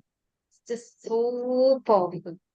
Actually, He Swamiji also revealed one of the most important truth. The skin of the cosmos is time. Like how you have the skin in our body and we feel it, right? When you touch your skin, you feel it. When someone touches your skin, you feel it. The skin of the cosmos is time. Every time you are stuck in a certain incompletion, understand you keep rubbing in that time with friction. Actually, sorry, Mom. Kailasa has asked this question saying, Mom, my Atmalinga is chipped off and it's not healing itself. I have started to live with my wonderful, but don't worry. Just tell your Atmalinga to heal. It's like a superpower. Once in 2015, I'll always keep my Atmalinga. Like if I want healing or anything, I'll just put on. Like that time I had like lots of throat infection, something I had. So I put my Atmalinga on my throat and I had slept on. Next morning when I woke up, I didn't realize that I had kept the Atmalinga and it just fell from like the height and it just uh, fell on the ground and hard surface. And it got a crack inside and it had chipped off outside. And I just started putting chandan to it, like, and just started. I requested Swamiji, you should only heal yourself like that. I just started praying to Swamiji to heal the Atmalinga. And in for 1 week or so, I did not remove that chandan. After a week, it is completely gone. Now you will not even find a trace of that. Like you won't find a chip or a scratch, nothing. It is actually so powerful. Try and see. Just talk to your Atmalinga. Come on. Your Atmalinga is able to heal anyone of anything, cause so many miracles to you. Do you think it cannot heal itself? It is Swamiji's own power. He's just there with you in your pocket. So just talk to your Atmalinga more and definitely you'll see your Atmalinga will heal itself.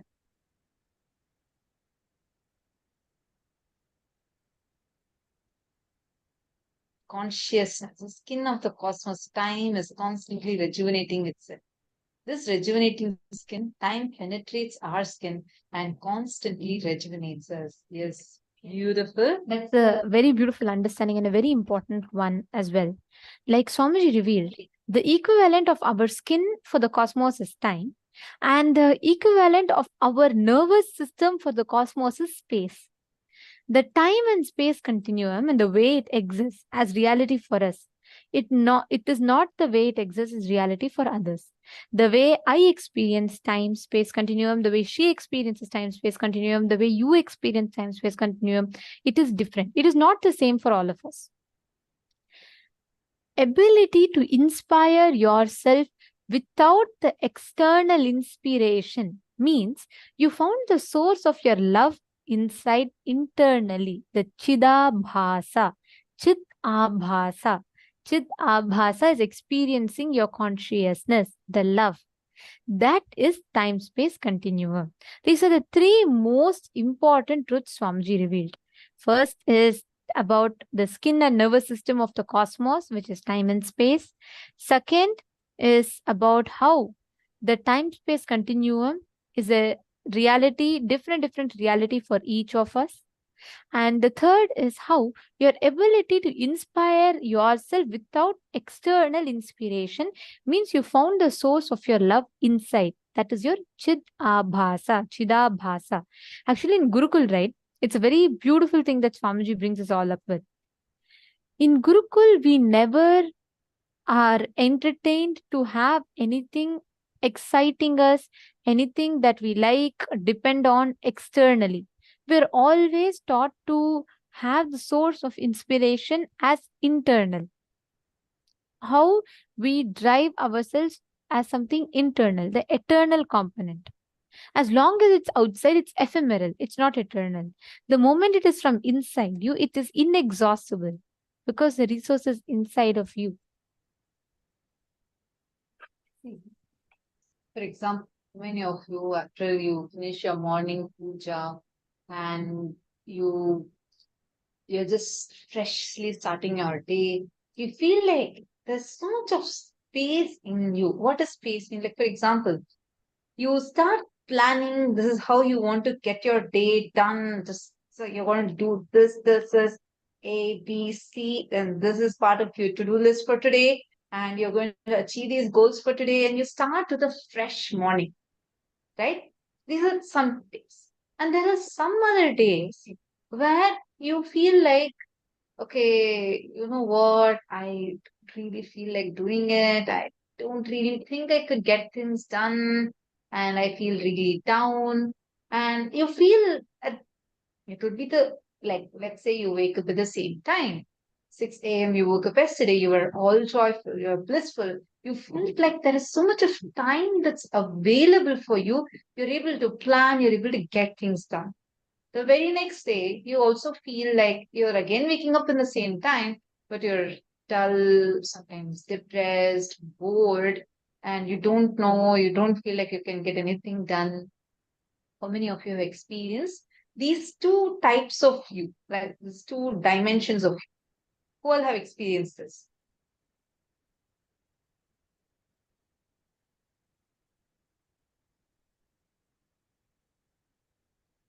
Who all has seen like these two kinds of things? Once you feel like, yes, I have so much of space, I can get these things done. And one more side, you feel like, not really, not today, maybe later. Or I just don't feel like I can do anything to. See, same time and space, look at how it's occurring for you inside, how you're able to experience life. It is not the actual available time or not. It is you, how you relate at that time and then space. Just take an example. Swamiji. How, if you actually look at the way Swamiji's life is, what all amazing things Swamiji has done for humanity. And actual life, the number of years Swamiji has lived on this planet Earth so far, you will feel like, God, how can one person do so much? Do you know Swamiji has the world record of being the single author who has written the Largest largest number of number of books. books. Single author who has written largest number of books, 1,200 plus books. Sorry, 1,300 plus books. Swamiji himself has written. And also, it's not just this one. Along with this, Swamiji also has the Asia Book of Records for the largest number of festivals celebrated in a year, and for the longest, like the largest number of asanas done in a single hour. And Swamiji also has been continuously sitting and conducting programs, curating the content for people, ensuring that people are experiencing the superconscious breakthrough, are able to manifest powers. And Swamiji is the world's largest collector of Drakshas. Swamiji is the world's largest collector of the palm leaf scriptures. And he has made all of these available to us. Like just anyone, even if they achieve even one of these dimensions, they cannot do it in Swamiji's scale. Anyone, if they have written these many number of books by now, they would be, I don't know, maybe 80, 90 years old. Swamiji is just 46. How can one person do so much and yet continue being like doing again and again, more and more and more? How? That shows Chidabhasa, where how the space expands for Swamiji. in one at the same time, doing multiple things, running multiple projects.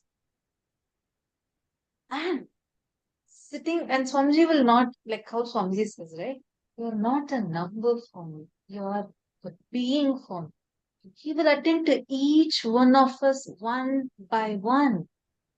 How many of you feel like, I feel like Swamiji is there exclusively with me? How many of you feel that? Like he attends to you, you know that Swamiji is there with you. Look, so many of you raising your hands. Yes, understand. That itself you can see. He does all of these and continues to be with each one of us. And on top of everything, some will say, I'm not doing anything. Paramashivam is doing everything. God, that is the way when you have the Chidabhasa, where you have the awakening of that consciousness in you.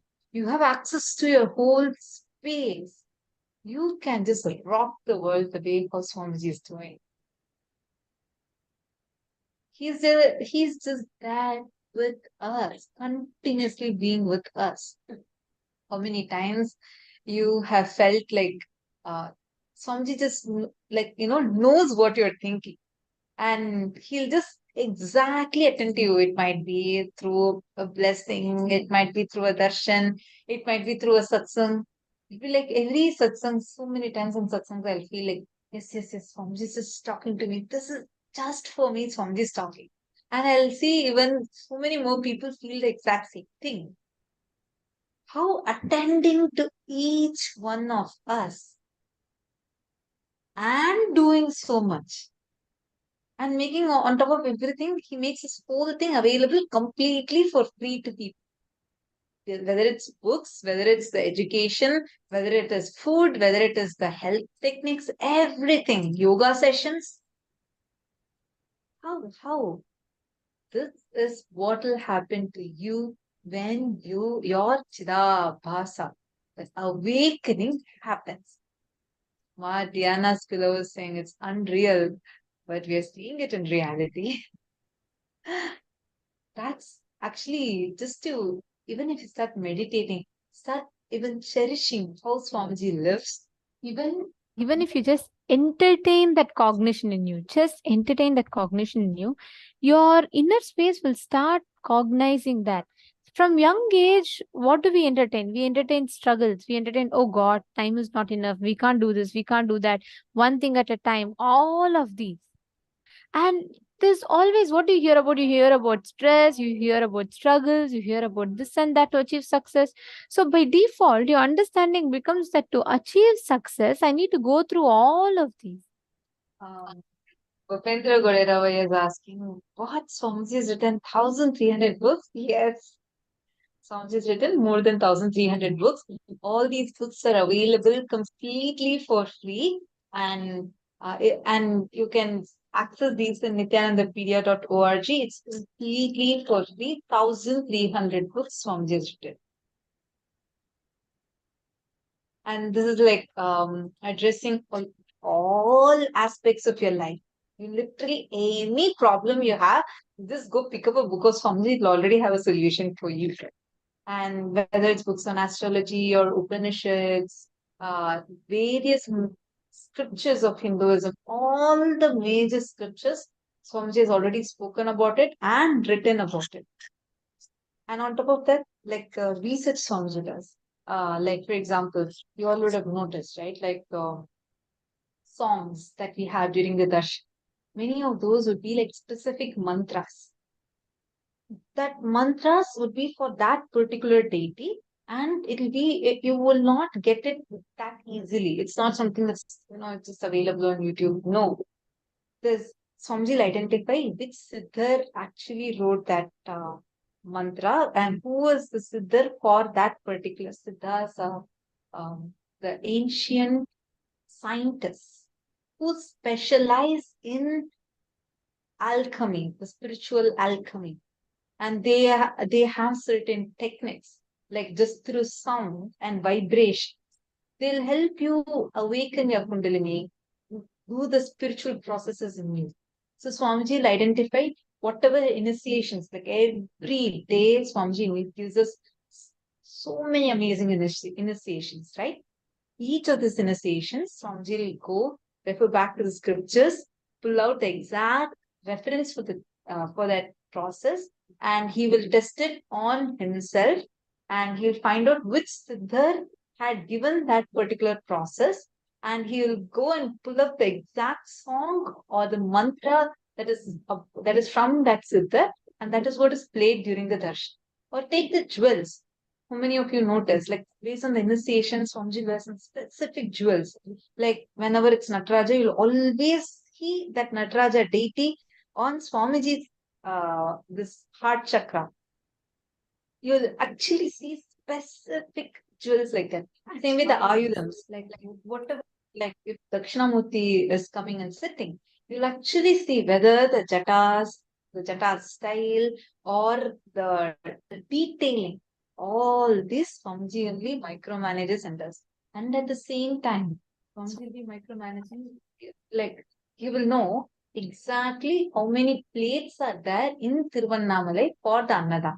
And what Tell that, because if you just notice how in each, see, typically if we are focused on one thing, let's say we are working in one project, what do our logic of functioning will be? We'll be like, oh, I have to focus on this, I have to attend all the details in this, so I can't do other things. But for Swamiji, it's completely the opposite. Swamiji works by the principle, if you have to do one thing properly, that means you have to do everything properly. Only if you do everything properly, you can do one thing properly. So you will see everything that Swamiji involves into, it will be like Swamiji will know the details so precisely. Swamiji will tell exactly how many doors are there in which Adinam. Swamiji will know the count by heart, meaning he will not even need anyone else will give him the count. And at the same time, he'll remember how many of our names Swamiji will remember. And Swamiji will remember the last Guruvak that Swamiji gave us. That experience, that space, literally like being as Swamiji, the way Swamiji exists, the way Swamiji lives, that Chidabhasa, because Swamiji's consciousness is immensely light, like just beautiful, and it is like a child. And at the same time, Swamiji is completely having all the knowledge, everything into him. And that's why we can see even every aspect, Swamiji is so involved as a person, as a human being. Swamiji is so hardworking. And as an avatar, Swamiji gives enlightenment, ultimate fulfillments and boons. Everything Swamiji does without compromising one for another. Now, let us all take a few minutes. I request every one of you to write this down. Please take a few minutes to type this and post it.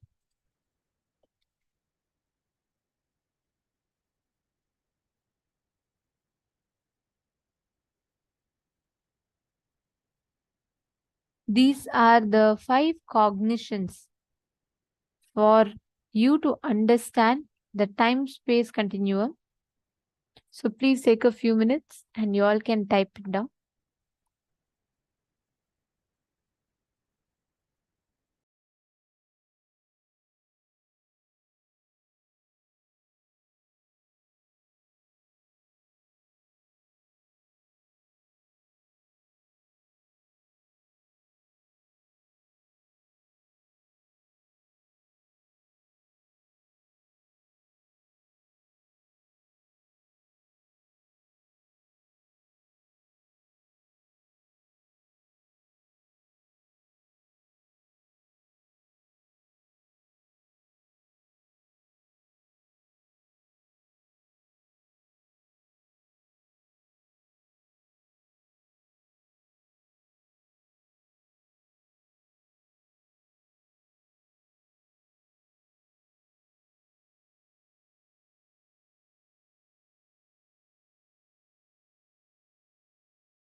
Now, in the same space, let us all enter into the power manifestation.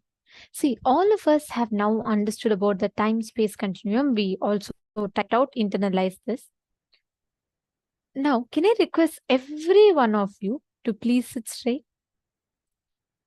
Can I request all the participants to come on camera and please sit straight?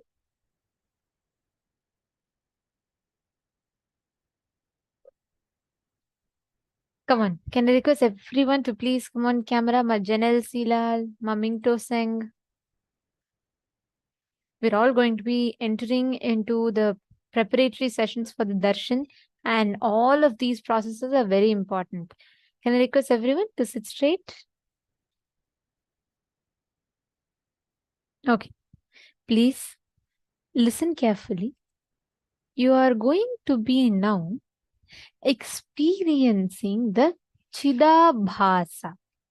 Means there's a part of you inside you which is eternally in that love, in that bliss, experiencing that consciousness. Now, you just need to tune yourself into that space and you need to manifest that experience. Understand today's power, you know why we are manifesting this power? When you transcend the parameters of time and space, you fall in tune with the rhythmic continuum of the cosmos. This power of materialization, I'll just show you all one picture. Here, this conch was actually teleported to Swamiji by Yogiraj Yogananda Puri, Swamiji's own guru, yoga guru. And in front of Swamiji's own eyes, when Swamiji was very young, Swamiji's guru was training Swamiji, and immediately what happened was one day that Raghupati Yogi's son was there, and he asked, Father, the conch that was kept from the puja items is missing. And Raghupati Yogi just gave a mystical smile and he replied, I told you, it has reached where it needs to reach. And at that exact time, Swamiji materialized, means Swamiji received a conch that had Raghupati Yogi etched on it, which is basically Raghupati Yogi's conch. See, this power of when you are sitting in the presence of Guru, he makes his experience, Atma Pramana, as your experience, Sakshi Pramana. You don't need to be convinced, you don't need to understand, you don't need to know why, how, what, when, where. It's okay. Just sit in that space, relax yourself into that space, consciousness, and manifest. Shall we all get started? See, don't wait for your understanding. Don't wait for you to experience. Don't wait for you to have that shift, breakthrough. Relax into it. It's okay. Let Swamiji flow through you. Can I request every one of you to sit straight? Can all of you please clasp your hands like this? You're going to be keeping your hands like this completely. And you can rest it on your lap. You're going to be basically materializing. See, the science of materialization is very simple. There's an object. Let's say you have a powder, bhasma. Now, the teleportation science is the solid matter that you have. You're going to be disintegrating it into energy, transferring that energy, reconverting that energy back into matter. Now, let's say I have this ring. Okay. So let's say I want to send this ring from my place to one of your place. The science behind teleportation is very simple. I am going to disintegrate this energy. See, sorry, basically this is matter, right? What is matter? The particles are so tightly packed. It's so together. And that's what forms a matter. Am I right?